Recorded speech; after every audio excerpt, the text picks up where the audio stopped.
right, perfect. Well, thank you all for joining today. My name's Alana Jarman. I am from Mountain Pacific Quality Health, and I have Dr. Tammy Jolly-Trottier coming on today. She's going to be speaking on compassion, fatigue, hope, and healing. So this is a webinar, and you will not be able to put yourself on camera or speak, but you can sure put your comments or questions into the chat box or the Q&A box. And with that, I'm just going to do a brief introduction and we'll get started. So we have Dr. Tammy Jolly-Trottier, Red Wind woman, an enrolled member of the Turtle Mountain Band of Chippewa Indians. She's a clinical psychologist specializing in indigenous behavioral health. She owns Indigenized Behavioral Healing, a private behavioral health clinic located on her reservation land in Belcourt, North Dakota. She owns Seven Stone, Center for Behavioral Health and Healing, an Indigenous women-owned private practice as well. She's the founder and CEO of Generation Art. Generation Art, a virtual platform used to mobilize her tribal community by strengthening Anishinaabe cultural identity, resilience, and leadership through expressive art.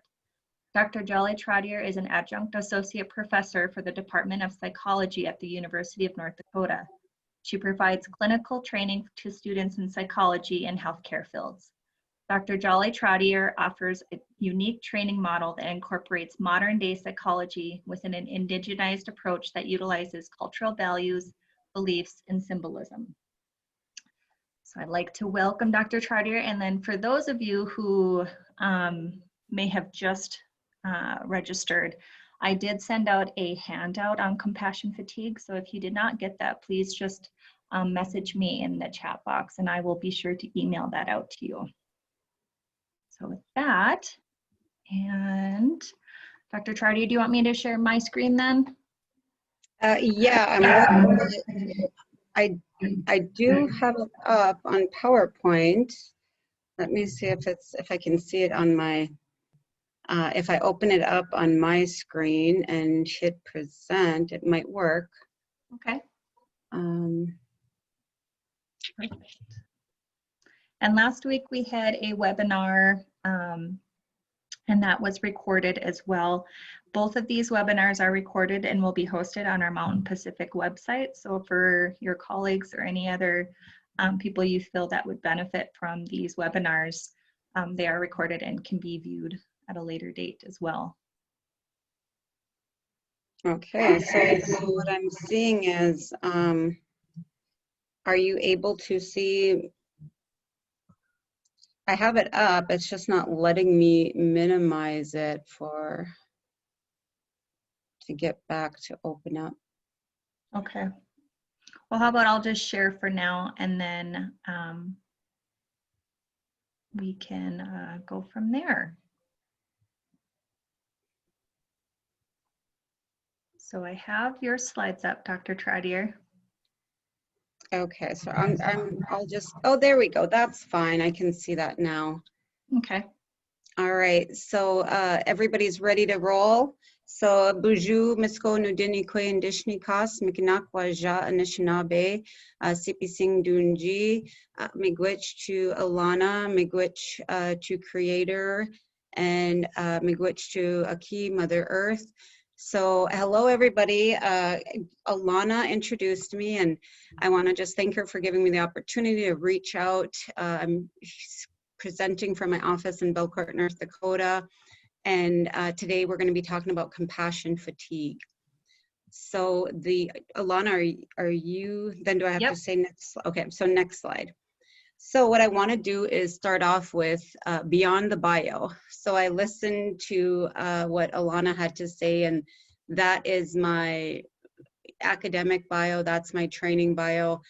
That's basically like what the Western world wants to hear from us about if we're trained and if we're able to speak on certain issues. So for me, I am now going to go beyond my bio because in Indian country, I guess I feel like we want to know who you really are. We love that you have the degree and everything that allows you to speak on issues. Yet when dealing with Indigenous or other cultural or spiritual, whatever have you, you want to know who the person is. So my name is Tammy Sue Jolly. That was given to me by my parents. I was raised on the Turtle Mountain Indian Reservation in a allotted land that was called Belcourt, North Dakota. And it's a small reservation community. It's 12 by 6 miles. And my parents were raised here. They're enrolled members. My grandparents were enrolled members. And we've spent majority of our life, my family, on the Belcourt Indian Reservation. With that being said, I did spend 15 years off of the reservation, getting my degree and working outside of the reservation and learning how to contribute and really walk both lines of being somebody who was raised on the reservation, but had the westernized training model. Those are pictures that you see there. I have a picture of my grandparents, my mother's parents that I put there. Below that are my parents. And then that is a picture of me when I moved back to the reservation with my parents. And there is a picture below that of my family where we currently live and work here on the reservation. My husband is also an enrolled member. Those are our 3 children. And one thing it's important to know about me is that I consider myself bicultural. I was raised fairly assimilated, as I feel many in our community have been through colonization. I didn't have a lot of access to the traditional teachings, even though I was raised here. So I think that's really important to know anytime you're learning about Indigenous or American Indian communities. I think it's important for people to state where they're at in that. Presentations will look very different if you're talking to somebody who's traditional and they live the traditional ways, they know the language, versus somebody who has been raised with basically assimilated types of values and beliefs. And so I do think that's important. Anytime that from here on out, I think that's a good thing for anybody to acknowledge whenever they're presenting on Indian issues. Something else about me, when I moved back after those 15 years, it was one of the most probably trauma-inducing physical things I had to deal with. Not aware that I never had intentions to work back home on my reservation. And when I decided to come back, I had a lot of physical things that came up that started to anticipate that I'm coming back to a community where there's a lot of stress, a lot of hurts, a lot of traumas and injuries, and also that I was part of some of those traumas and injuries. So those were those things that can sometimes really prevent us from wanting to work in a community where we were also raised. I'm an adult child of a family who suffered with alcoholism.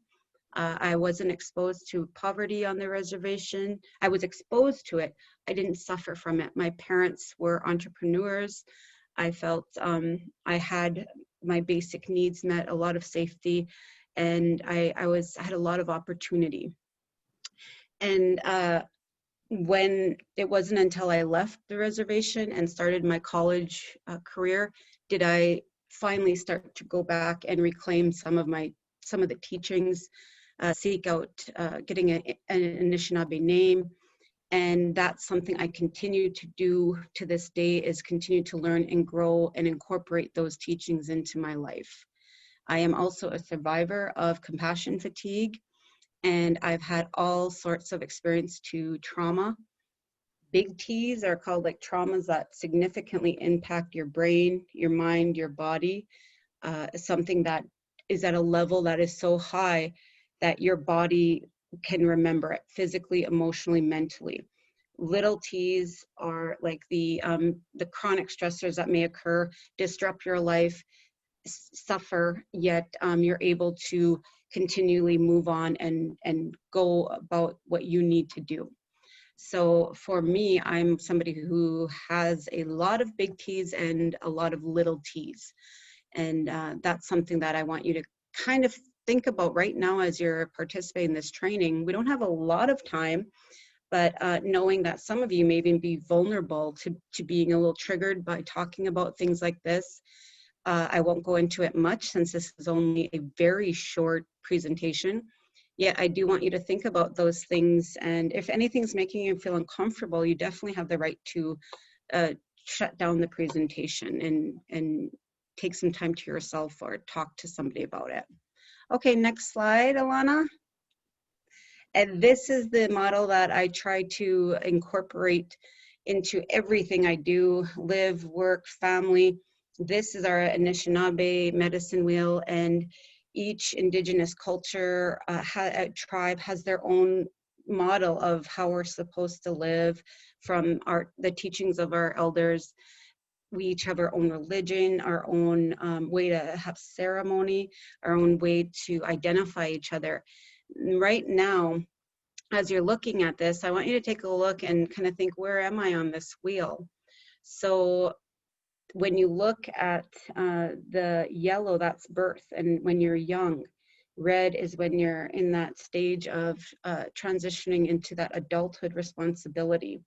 And for me, I'm in the black stage now of life, where I'm starting to think about what's coming in the next few years and really try to prepare for when you're in the white stage, your elder stage. And part of what I'm doing today is my preparation of passing on what I know to younger people and professionals. Okay, Alana. Now I'm going to ask you a question. Some of you may have downloaded and printed off the workbook. If not, I just want you to take a minute and close your eyes. And I want you to just really let everything go to a pitch black. And just start breathing in and out. And I want you to think about a time in your life when you knew you were going to be a helper, a healer, or somebody who is a caregiver. And I want you to take note of that.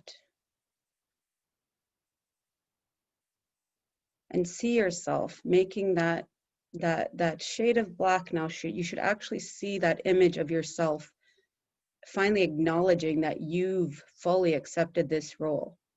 You started a journey and you knew you were going into something that categorized you as a helping person. Okay, now I want you just to take a minute and then open your eyes. Take that deep breath again. And just think about that moment as a snapshot. You always have it. Some of you can let Alana know if there's thoughts that are coming up in the comment. Like some of you may have known, there may be an example exactly when you jumped in and took care of something at a young age.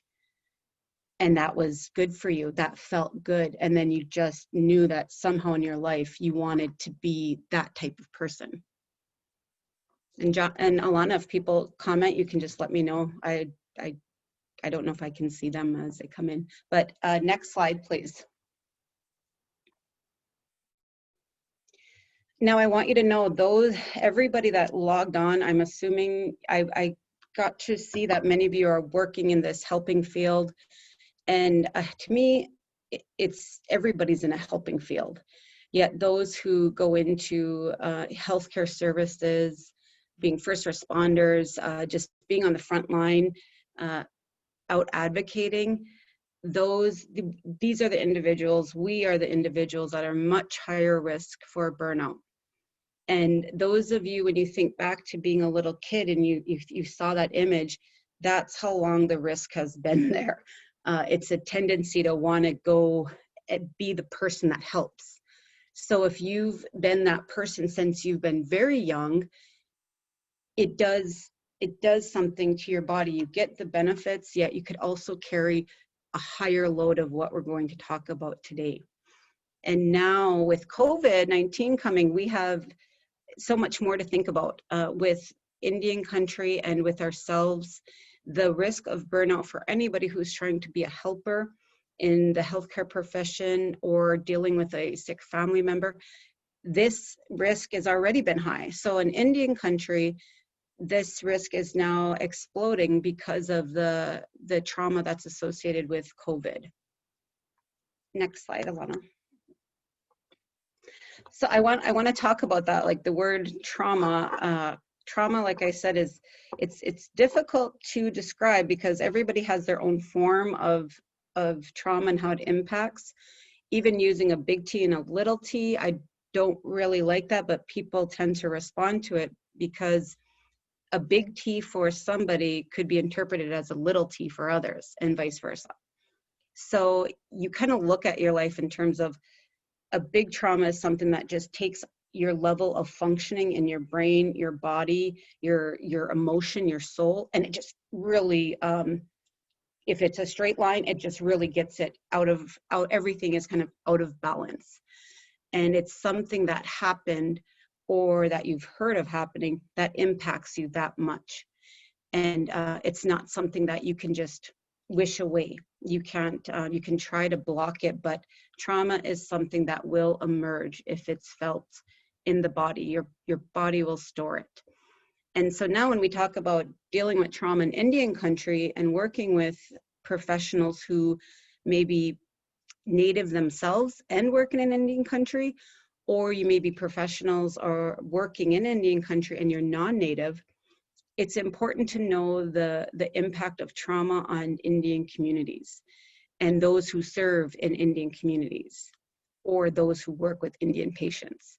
So you can see how much training this actually requires. And I'm trying to fit in a lot in a few minutes, but the transmission of trauma has been well documented that it's passing from generation to generation. So when you think of our ancestors, that trauma that they felt physically, mentally, the trauma of losing land, the trauma of not being acknowledged, very little in terms of making rights the wrongs from history, that trauma continues to impact us to this day, physically and mentally, through genetics, through what we've experienced seeing and living in our environment with traumatized parents, with traumatized grandparents. So that's the transmission of trauma. And that doesn't fit a model of in somebody that's not an indigenized culture. We have to look at the level of trauma that culture, that race, that group that we're working with, or as a provider, your own level of what kind of trauma did my race, my family go through. That's how we can transmit the trauma to ourselves and to other people. So it's important just to know how complex this is when working in a Native community or working with Indian country. And I really think it's something that we ourselves don't get training on. I didn't have training on it when I was in my PhD. I didn't have any good training. I had to learn from moving back home into what is going on in terms of the way I'm physically, mentally, spiritually reacting to the pain of others. And it comes down to examination of self and where does your own hurts come from. So a lot of times I'll call trauma hurts. They can come in many forms, but one thing, as you see, there's red arrows going down. So that's the vertical trauma that can impact. It can come from the top and move down, or it could be horizontal and looking at the violence and oppression within your own community, within the same race that's been traumatized, within the same group of people that have been hurt. They're now hurting each other. So we have trauma that's coming from both areas, and a lot of people are not talking about it. Who can suffer from this? Providers, patients, self, others. So basically, everybody could be impacted by this in some way. Okay, Alana. Now, a typical response to a traumatic event, something that's happened, the first thing is called emotional dysregulation. So If you're somebody who is pretty stable with your mood, you can choose, you can work a happiness. If you're angry, you can control it. If you're excited, you know not to get overly excited around others. That's called good emotion regulation. You're able to, regardless of a situation, choose how you're going to display that emotion or feel it. After a significant trauma, somebody's ability to regulate their emotions goes from this to boom, boom, boom. And it's difficult for them to not physically and even verbally express some kind of angst they're having in their body. And this is where it feels very scary to them, because they can't control if they start to panic. Their mind gets anxious. They can't control that. Some minutes they're okay, and then all of a sudden they crash and they're irritable. It's really impacting them. So that's one of the keys, is it cognitively messes with how we can feel our emotions. And that's a really tough thing, to take away that ability for some people or inhibit it. That's something that we feel like we should have the right as people to do. If we don't want people to have to see the way we're feeling, we should hopefully be able to regulate that. And trauma just eventually says, no, we're taking over your systems, we're taking over control. And that feels really scary for a lot of people. Next is what's called psychological numbing. So this is where, again, this is another level where your emotions could be up and down. Your body is also saying, I also I don't want to feel. In a way, this is also called like desensitization. So your body it'll hear about a trauma. You could hear it, or you could even see it. But if you've been exposed to it, your body will start to numb it out. It can only take so much hurt. It can only take so many images. And so eventually you start to numb. And this, to me, is a huge problem when working and living in Indian country, because we're exposed to high rates of trauma in our community, motor vehicle accidents, just whatever's going on, grief, loss. There is just so much that is suffering that's part of living in a small community that you're connected to and that you care for. There's a lot of loss. Eventually, I think it took me about a year when I start working back in my community, where I would hear about a trauma and my body wouldn't respond. I would go, that's too bad. And I'd walk away and I'd start working. How many of you are thinking, yeah, I do that, or people around me do that?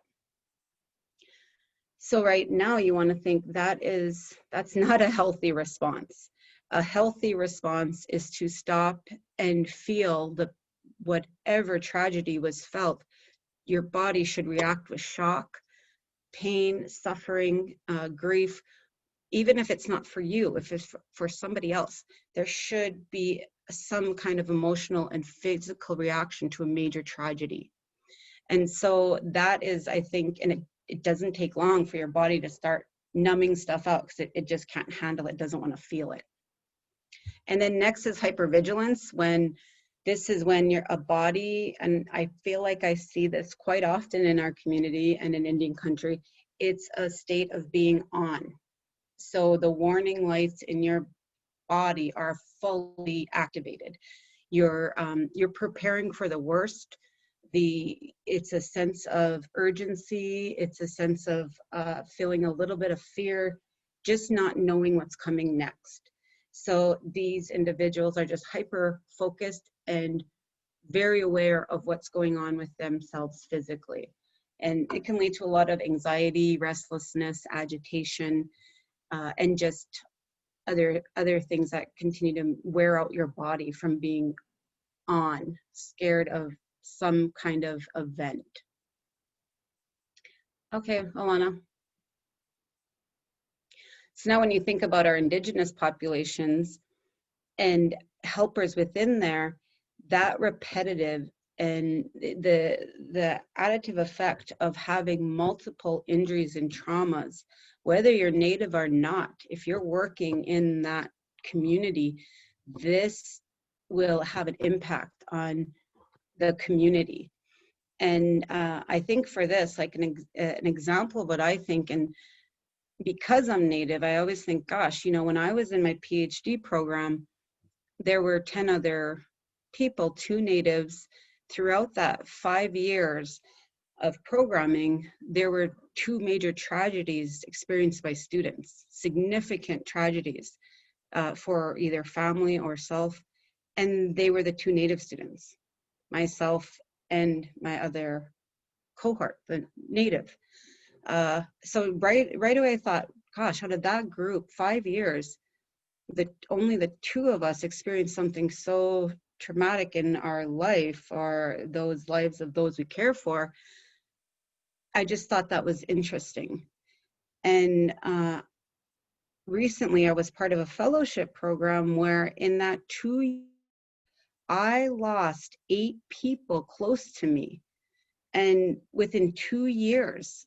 And I was writing that throughout the fellowship, and I wasn't hearing that from anybody else. And so you start to think what we're going through as an Indigenous people is it is heavier. We do suffer more loss. It isn't just a speculation. I believe that's something that we know and we're feeling, and we're trying to live through and work through daily. It is in our human nature to survive. So the destruction of our spiritual and cultural community, to me, you have to look at, then it leads to destructive coping. So with a breakdown of that with trauma, destructive coping is where the feelings are so overwhelming that people start to engage in escape behaviors, and the coping becomes maladaptive, where it's hurtful, it's not helping. So using alcohol or substances to block out that feeling. Gambling is an escape behavior. I don't have to feel or think. It can help me shut down my mind. Excessive shopping, smoking, overeating. That I want you to think about those destructive coping mechanisms, because people often say, you know, why are our Native people, why are we sick? Why are some people so sick? Why is it so hard for some people to change, to make good decisions versus those that hurt them? Well, if you just look at this slide, it just shows everything that we're talking about is not about why. We can now understand why there's so much destructiveness within the people that we're trying to help and heal, and maybe even within ourselves. Okay, Alana, next slide. So now I want you to take a minute, and I'm actually going to time this, so I make sure that you get your full minute. I want you to again sit and just think before you write, where did you learn compassion?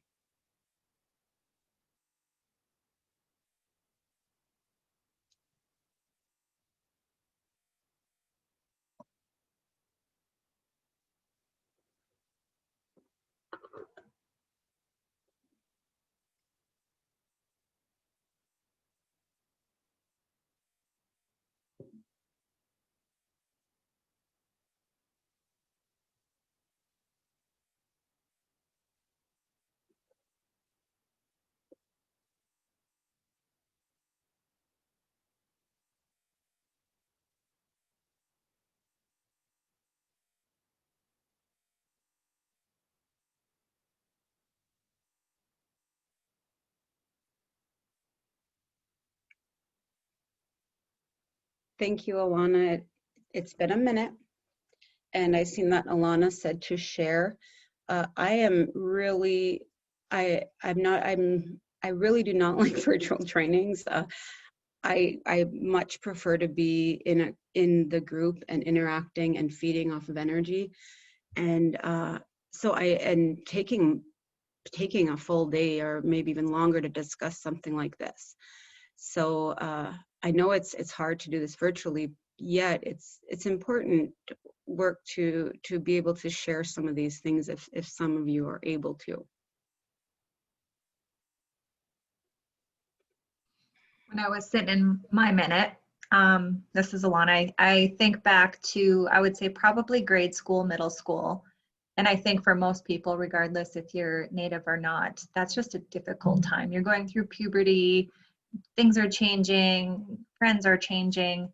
And I think that was when I probably experienced one of the most impactful moments of my life where I realized, and I think back to when I wanted to become a caregiver, is somebody said something really hurtful to me, and it just shook my core. But how I had a friend and how I had my friend's parent kind of just guide me and give me reassurance.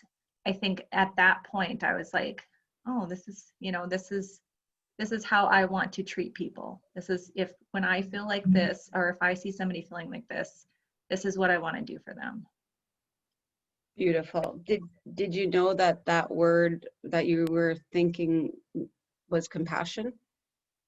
No, I would say, I mean, it's like, if I was to think of like a texture or a color, it'd be like fuzzy and like a light color.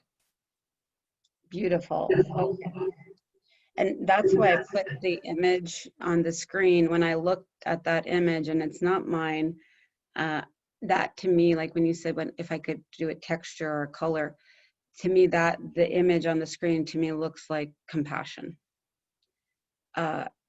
And I'm so glad that you shared that, because I think another thing is something shaking you to your core is a lot of times the way I describe trauma. It shakes you to your core. Sometimes I just say it knocks the shit out of you. I mean, it's something that you were not prepared for, and it made your whole body respond and react, and not in a good way.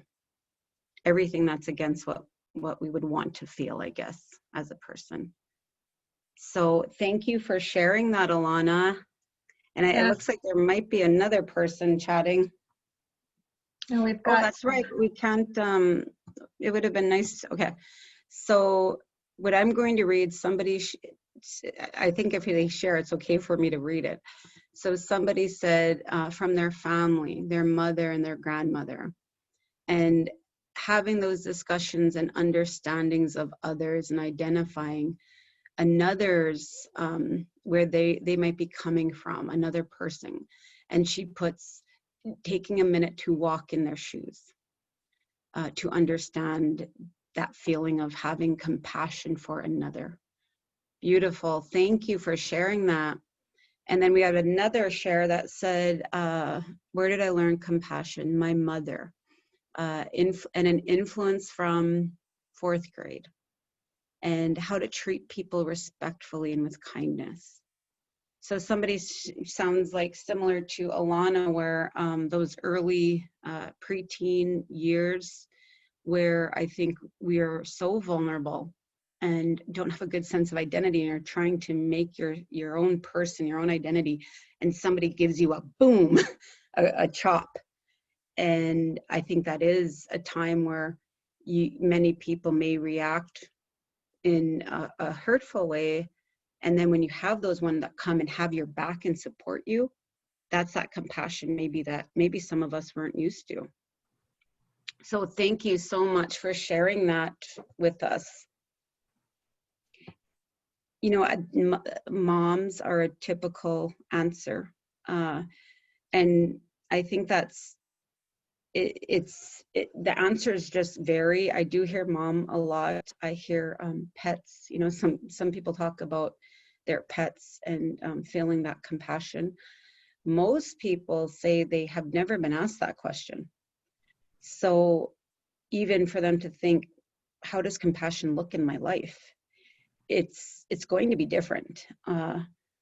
That's what the problem with our language is. We all assume compassion should mean exactly the same. So we're looking for what fits the description of compassion.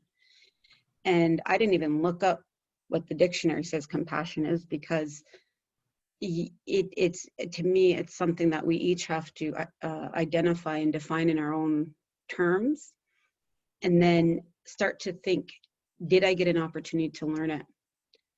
Some people have lived such a hard life that they're not sure, maybe they still haven't had this yet. They may still be looking for, what does compassion look like when somebody gives it to me? So I want you to think about that when you're dealing with people that have lots of hurts, or if you're in a helping field and you still, somebody didn't show you that compassion that maybe you wanted to give others. That's one of those hurts that we can carry. So thank you. I think it's also good to remember when we're working in these tough populations to go back to that compassion and where we learned it, and how do we help share that experience for others, especially those who aren't doing well, who are making bad life choices, not even bad, but questionable, difficult, that I know many of us are surrounded by. We just want, as helpers, we want people to do well. And it's tough to see others struggle. Yet you go back to compassion, it's going to help you learn how to approach that in a totally different way. So miigwech for sharing. Then we can go on to the next slide. So compassion, now when we're dealing about compassion fatigue, that's being exposed and working with others or living in an environment where there's been trauma. So compassion fatigue is the main point of this talk. So if you're working with anybody that has trauma, or living with somebody who has trauma, or in a community where somebody has a community that has a lot of trauma, you're at risk for experiencing compassion fatigue. And one of the main things that is a requirement for compassion fatigue is that you have to have empathy. So that's a lot of people who are experiencing this kind of, they just care too much almost. And the caring is so much that they're giving up their own wellness without really realizing it. The people with compassion fatigue, those are the helpers that are really having difficulty setting boundaries for themselves. So if you think of it like as an upside down triangles, the way I usually present it is the things that they're spending the most time on is usually others. And then next, community, other roles, family, just usually the last little tip of that is self in terms of time spent. And so compassion fatigue, a lot of times people feel like they're to blame if they're experiencing it, because the treatment or the antidote is taking care of yourself. So in some ways, compassion fatigue, you could feel like I don't want to do that, because then it's on me. I didn't do something right. And in reality, compassion fatigue means that you care. you are a person who cannot just move on when somebody else is hurting.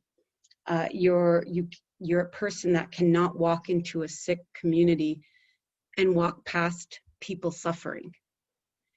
You're a person that feels like they suffer just from seeing others suffer. So I want you to know, if you're experiencing compassion fatigue, it means that you're truly feeling and you care, you have empathy. Somebody showed you empathy, and you now have empathy for others at a level that's so big that it could end up making you sick. So that is a criteria. If you're somebody who struggles with compassion and you're just going without thinking, then this wouldn't be the right category. So that's something for everybody to think about as we move forward. Next slide.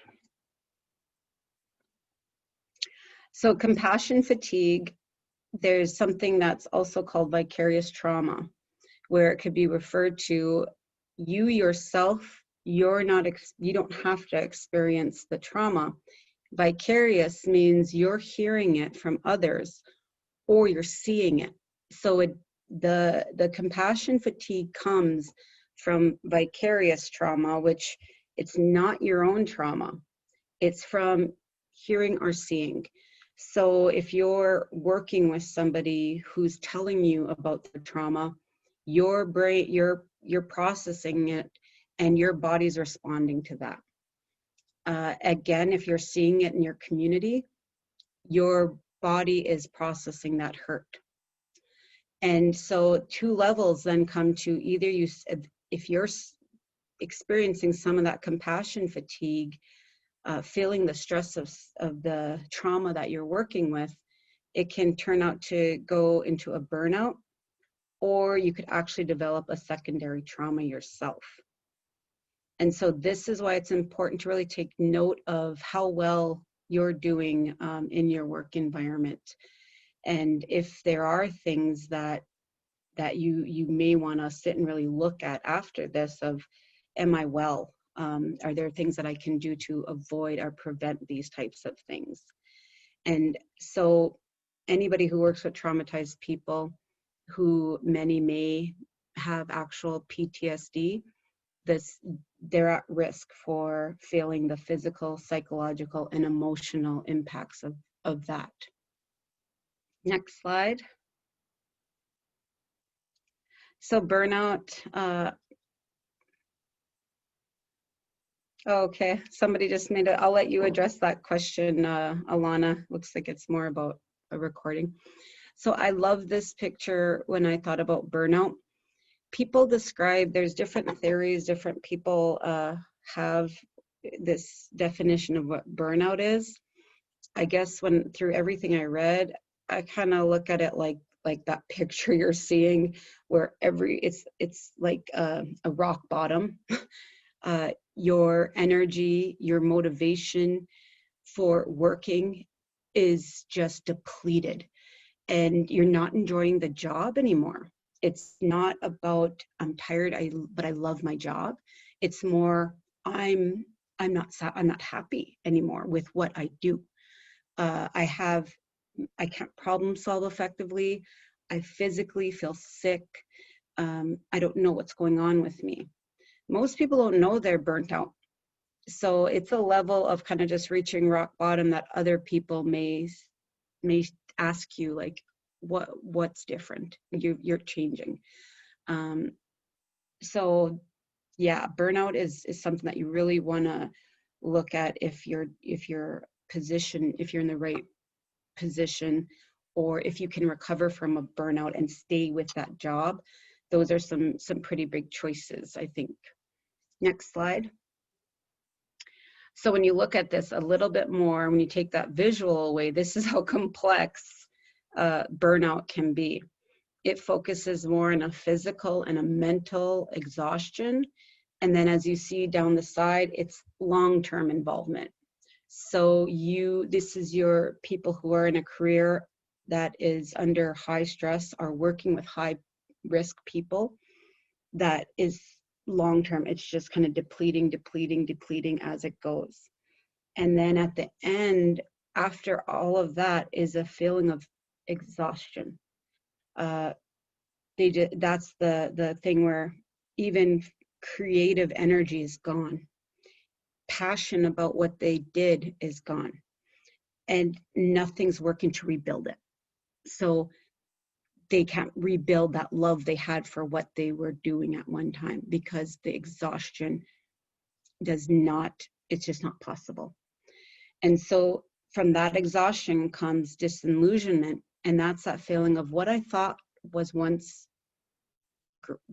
ideal, or what I thought is not what it is. And so I feel so removed from this. Some people feel so disappointed. And imagine after doing that work for years, 20 years, 10 years, whatever's considered long-term in your life, to end up feeling like that is something that I think is hard for people to really accept. And then comes the overall just negative feelings of, what do I do when I feel like this? and most people have to keep working in some shape or form to survive.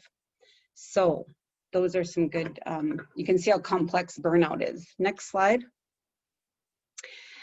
Here is the difference between burnout, it's a lot of it's physical, emotional exhaustion, or somebody who has now, as a provider, has now started to actually take on a secondary trauma themselves without being exposed to one.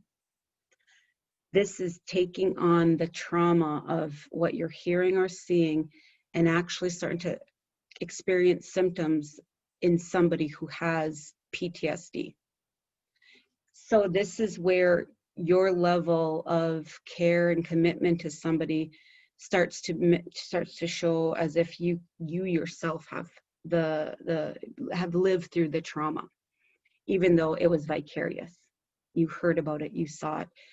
So I have the list there of somebody with PTSD and the symptoms, where the criteria to be diagnosed with PTSD is that you have to have had exposure to this trauma or witnessed it.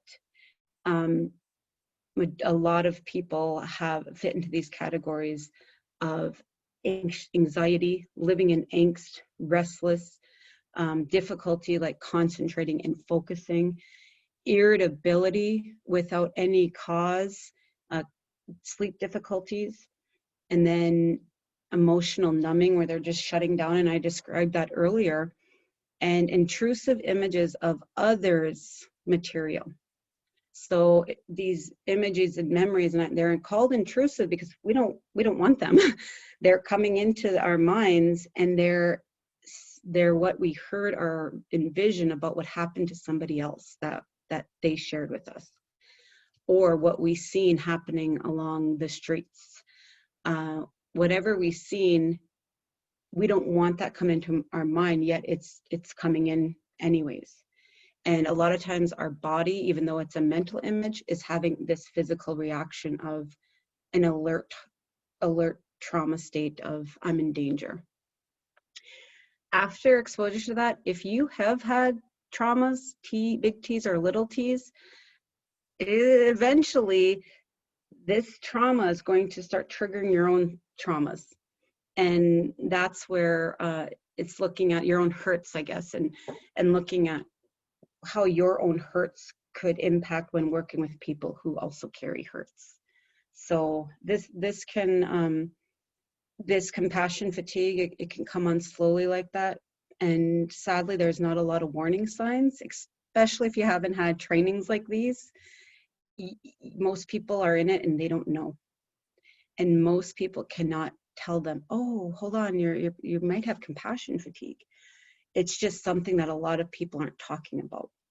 And so now I'm glad that we get a chance to start talking about this, because there's a lot of things that we can start to do to help each other and our Indigenous and non-Indigenous providers. And it has to be at a level of care that's appropriate to understand the level of compassion fatigue and how it differs for tribal communities or tribal people.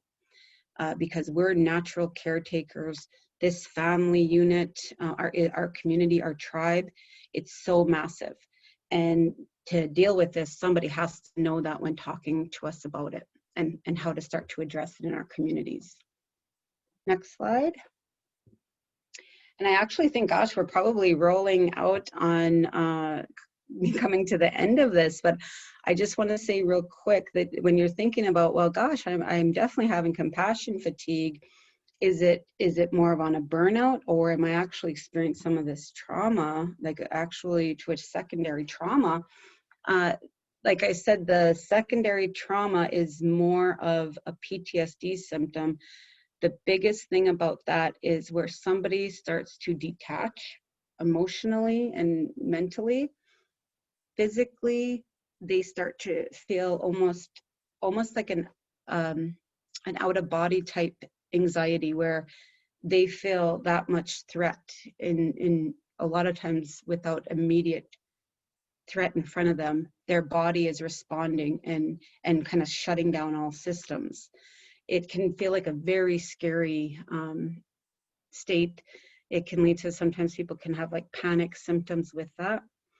And that's a big, one of the big differences is that feeling of intrusive thoughts, nightmares. Something is kind of invading your ability to function at a healthy level. And so secondary trauma is you start to experience a trauma of somebody else who has a PTSD from hearing it. And a big thing with that is people also then start to do the impaired coping. So using substances, addictive behaviors, anything to start to feel something that isn't trauma related, or they're just helping themselves avoid any thoughts. And I put intrusive cognitive overload. It's like the mind is just an overload with these things, and it makes it hard to do the other work in your life. Okay, next slide, Alana. So I want you to think about in the workplace, it's all related, and this could also be in your home. You know, I think a big difference of somebody who's experiencing compassion fatigue to go into a burnout or a secondary trauma level, your behaviors are definitely starting to impact the 3 levels of your life: your body, your mind, your behavior. And then they're furthermore impacting your life at home, or your life at work, or your life in society.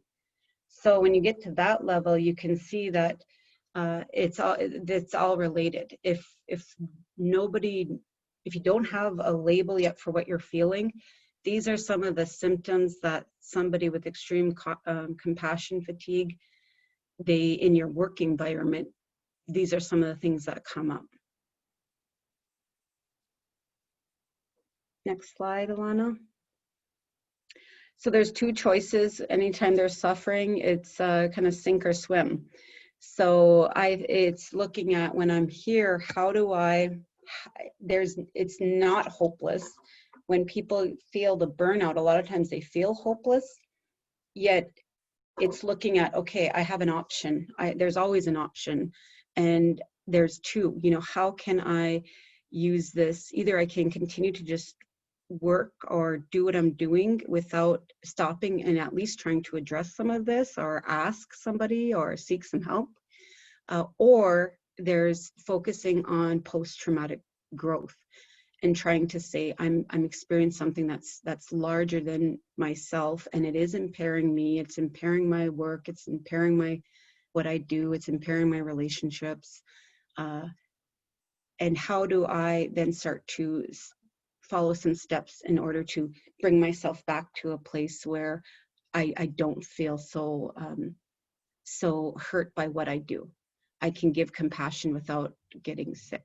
I can work with people that I care about, and without sacrificing myself or my family. Okay, next slide, Alana. So I want you to just think about, there are things that you can do in your community and your work environment, and especially I think today, since this is a very brief presentation, focus on, instead of compassion fatigue, trying to look at getting and gaining some compassion satisfaction. So those are taking small steps yourself. And if you have the workbook, we explain some of those things in more detail. But it's checking in with yourself. How are you doing? Taking a SUDS rating, which means where's my anxiety?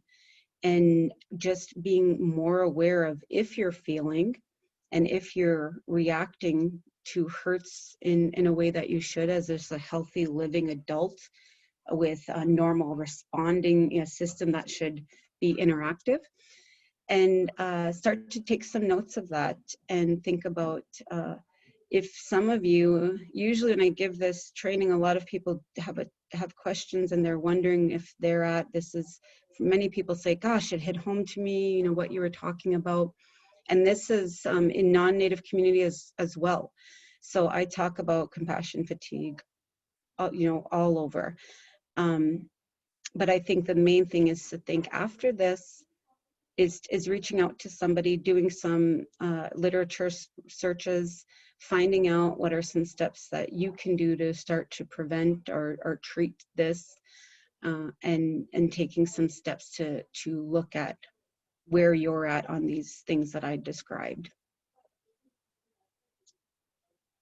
And I'm sure there's some questions. I think we have like a few minutes for questions. So for those of you who do have any questions, I think we can probably promote you to panelists if you want to come off and speak, or you can type them in the chat box. But thank you so much, Dr. Trottier. This was so helpful, and yeah, this is the best presentation I have ever heard concerning this topic. Thank you. That was from Kathleen. So yeah, I totally agree, and I am very proud to say I've had the opportunity to work with Dr. Trottier, and she's an amazing colleague, amazing friend. Well, that's great, and I thank you, miigwech, to all of you who are who attended today, but who are out doing this work. Now you can see how heavy it is. And so I'm grateful, and I think it's the important things of us sharing like this and learning from each other and supporting each other is one thing to keep ourselves healthy in the work that we do. So thank you for setting this up today, Alana, for you and your team. And yes, I do have my contact info. I believe, Alana, I think it, but you know what, I will actually give you my, I think it's on the handout, but if you didn't print, did everybody get the handout, Alana? There we go. This one, yep. Okay, so yes, and my clinic is approved. I'm looking at reciprocity right now with COVID. They, one thing I will tell you before you sign off is, if you ever thought about seeking out even a consultation from a behavioral health person, now is, since COVID, I mean, overnight, the government and the insurances have opened that door for telehealth. And it's something to me that now it's just like, okay, I really don't think they could ever go back. So insurances are covering the telehealth through telephone and video health. So even contacting some of your providers locally, I provide services in North Dakota, and I'm not sure if due to COVID, I think they might look at Minnesota, some of the surrounding states, but that's something in your own community to look at. This is to me, it's a great time to just talk about and try to get some of that consultation from a mental health provider. And the clinic number here is 701-214-4832. And my email is trottier.tammy@gmail.com.